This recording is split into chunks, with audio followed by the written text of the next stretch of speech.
Lucas Silva is finally back in action with the Brazilian national football team. He's of course made his debut for Brazil, but since then he hasn't really gotten the chance to play for Brazil. The coach Tite has almost always ignored Lucas Silva, but finally he cannot ignore the astounding performances given by Lucas lately, and hence he has been called up for these upcoming friendly games against Venezuela and China. And I know these are friendly games, but these could be massive for Lucas Silva's future because the Copa America 2019 is in like 2 months, and these two games could really help Lucas Silva, give Tite a massive reason for him to get picked for the upcoming Copa America 2019. And as you guys can see, the squad Tite has picked, I guess he's giving a lot of the fringe Brazilian players a chance to see if they maybe deserve a spot in the Copa America 2019. Let's hope Lucas can deliver. Anyways, last episode, if you guys do remember, Ben Yedder challenged Lucas Silva that if Sevilla do win a trophy this season, Lucas Silva will go blue next season for the first couple of months. And Lucas Silva replied, "Challenge accepted, Ben Yedder." You guys also asked Lucas to do the same,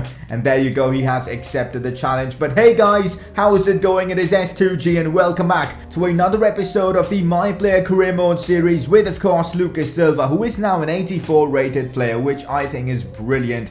In this episode, not only do we have the Brazilian games, we also have a Champions League quarterfinal first leg game against Roma. So yes guys, this episode has got some intense games. So if you guys are excited for this one, make sure to drop a like on this video. Let's smash out 500 likes. You guys did that again on the previous episode, so let's get it sorted out for this episode as well. And if you're new around here, make sure to subscribe for more FIFA 18 career mode content, as we did simulate that game against Bilbao and we get ourselves a solid 3-0 win. A lot of you guys in the comments are telling me to just sim the rest of the La Liga games because we don't really have a chance of winning La Liga, and I kind of agree with you guys because that'll help us make more and fast progress in this series. So let me know in the comment section, what do you guys think about that?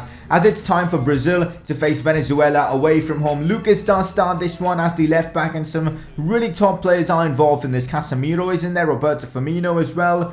So let's hope Lucas Silva can perform as Lucas gets the ball, beats a couple of plays with his pace. Lucas gets the shots off. Massive deflection from one of the Venezuelan defenders, as now they might have a chance. We haven't really started this game out well, as in the 23rd minute, big opportunity for our opponents as Casemiro, of all the players, it's one of the most experienced in the side, who commits a silly challenge like that inside the box, giving Venezuela a chance to get the lead. But Neto does make the save. He probably isn't going to be the keeper at the Copa America 2019. It's probably going to be Alisson or Edison, but he's really making a name for himself. Fantastic save there from the penalty spot. Brazil now on the attack. Ball finds its way to Firmino, who finds Fernandinho, who gets the shots off with his left foot. Not really a strong foot, but we know he's pretty decent on his left, but he couldn't really get that one on target, as now it's Fred on the ball. The Manchester United player plays it in behind into Rafinha, who crosses this one into Willian. We couldn't convert on the rebound, as the score before half-time remains 0-0. We could still see a chance now though for Brazil. Ball played through to Giuliano,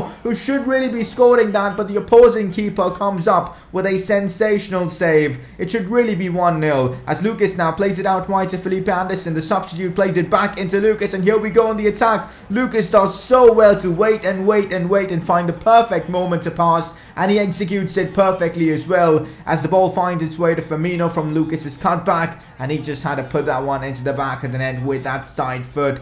Brilliant finish from Firmino, but what an assist as well from Lucas Silva. That is another assist for Lucas for the Brazilian national team. We could still see Brazil on the attack now. Ball with Felipe Anderson back into Lucas. Seems like Lucas and Felipe have got a bit of a great understanding, as crosses it in to Roberto Firmino. He does get a +2 on his ball control, but Roberto couldn't really convert that. He really should have. But here's Lucas again. This time plays a fantastic ball into Willian Jose, who really should be scoring those kind of chances. Lucas was literally taken out there just outside the box, but Willian Jose from that range really should be scoring, as the game does come to an end, and Lucas does pick up the Man of the Match award for this game with an average rating, or with a match rating of 9.5. He's certainly making a claim to get picked for the upcoming Copa America 2019, which is of course the goal of these friendlies. As you guys can see, Lucas Silva now gets himself a 94 rated orange Man of the Match card. These are the cards you get for, of course, the international games. and Lucas certainly deserves that. How high can Lucas Silva's man of the match or inform ratings can go? Let me know in the comments section. He's already at 94 with these cards. It'd be insane to see him get like 99 or something, because he's just been that good this season. Now a friendly game against China. This could well be another chance for Lucas Silva to impress Tite, but this game was a lot more difficult than I anticipated, as a chance for China, who are one of the worst footballing teams in the world, let's be honest, in terms of, country rankings.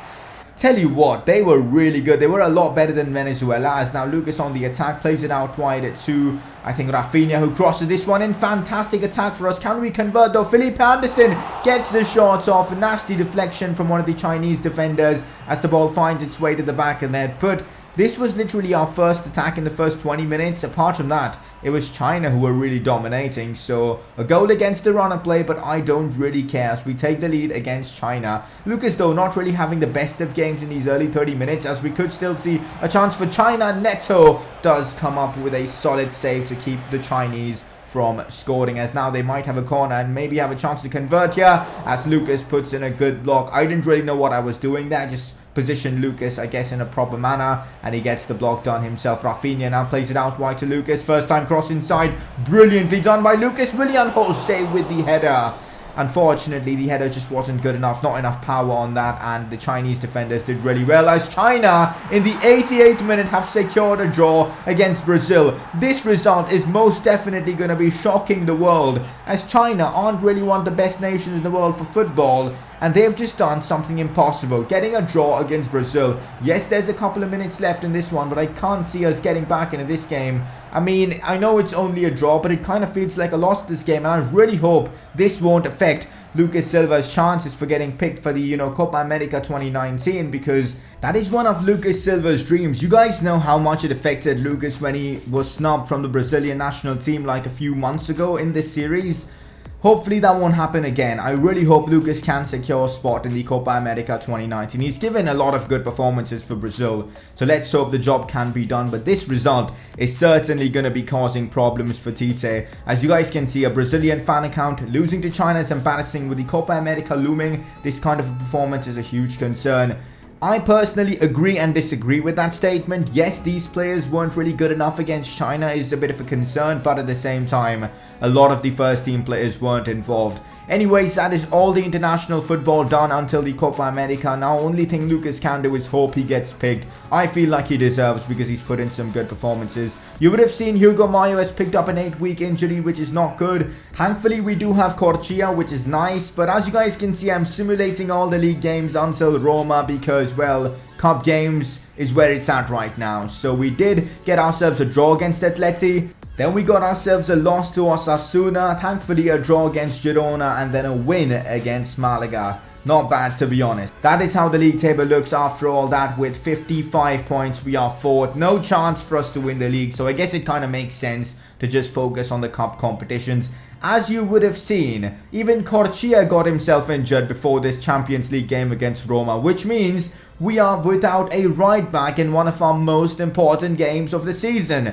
And most probably it's going to be Johnny playing as the right back. Now, I'm not sure how he'll be able to deal with this Roma side playing as a right back. It is going to be a really difficult game. Lucas, though, now 85 rated, does start out as the left back in this team. But Champions League action is back. Quarterfinals. This is our chance to get ourselves a spot in the semi-finals and continue our dream run in this competition. Let's be honest, this year Sevilla have really shined in the Champions League. They've got some famous results in the group stages, and even in the knockouts, to be fair, a 4-0 result against Lyon isn't something that you can just ignore. Sevilla have been phenomenal in the Champions League and they deserve to be here. Lucas Silva right now is the top assister in this competition, as this is the Roma side, and honestly, looking at it, I really feel this is a team that we can definitely beat. Although they have some good players in there and they're a very strong side, let's hope for the best, as we could see a chance now from Roma. Lucas really couldn't do anything in terms of getting the tackle in there. Poor defending though from Lucas, as we could still see a chance from Roma, but here Lucas did much better to put in the tackle and win the ball back. Again, it's Roma on the attack, but we do get the ball off them. Joaquin Correa playing this one in behind to Wissam Ben Yedder, who gets the shots off. But Alisson, who's now playing for Roma in this series, of course his former club, does make the save as Lucas now utilising that pace, plays the 1-2 with Ben Yedder back into Lucas Silva. This is it, massive chance for Sevilla just before the break to take the lead, but Lucas Piszczek with a brilliant sliding challenge to deny Lucas Silva from putting in the cross or shot. Really good defending from the Polish right back, as now Lucas on the run, beats a couple of plays, absolutely phenomenal stuff from the Brazilian, cuts this one back.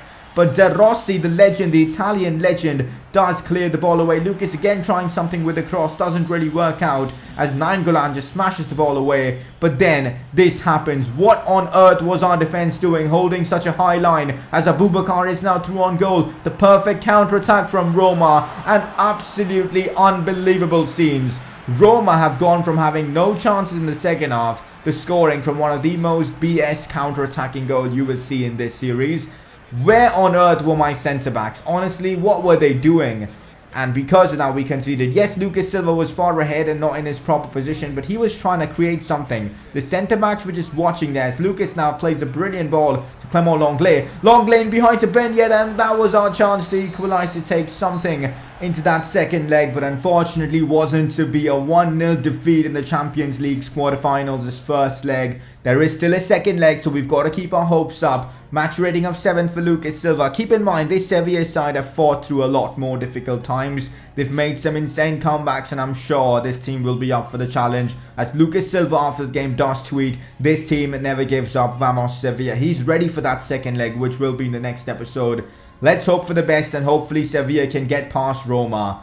You guys on your screen can see some of the other results of the quarterfinals. Spurs Wolfsburg 0-0, Barcelona Liverpool 2-2, and Man United Atletico 2-0 to, of course, United. So next episode is set up well. We've got an immense game against Roma, an immense challenge for Lucas Silva and his team. Let's hope they can get the job done. But that is it, guys, for today's episode. Again, I'm really hoping you guys are enjoying this series, and if you guys are, make sure to drop a like in this video. It really helps the channel. If you are new around here, make sure to subscribe for more FIFA 18 career mode content, and I will see you guys very soon with another episode of this series.